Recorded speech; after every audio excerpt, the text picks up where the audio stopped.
एखादी घटना घडल्यानंतर मीडियाने ती कशा पद्धतीने लोकांच्या समोर मांडावी हा मीडियाचा अधिकार आहे का पुण्यातल्या गोष्टीच्या संदर्भातला सगळ्यांनीच निषेध केलेला आहे। ही माणुसकीला काळीमा फासणारी घटना आहे। त्या नराधमाला ताबडतोब त्या अटक झाली पाहिजे म्हणून आम्ही सगळेजण प्रयत्न करत होतो।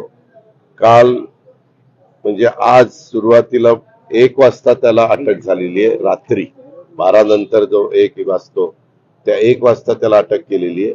पोलिसांच्या ताब्यामध्ये तो आलेला आहे। पूर्णपणे चौकशी त्या ठिकाणी चाललेली आहे। आज कोर्टामध्ये देखील त्याला हजर त्या ठिकाणी केलं जाणार आहे आणि त्याच्यातून काय वस्तुस्थिती आहे ते सगळं निष्पन्न त्या ठिकाणी होईल।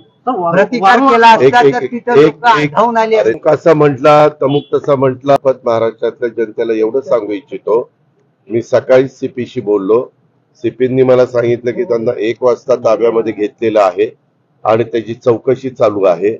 चौकशी चालू असताना कधी कधी काय होतं, उत्साहाच्या भरात मीडिया हा इकडे गेला हा तिकडे गेला, टीव्ही तर सगळ्यांनाच दिसतात। वास्तविक अशा प्रकारच्या काही बातम्या ह्या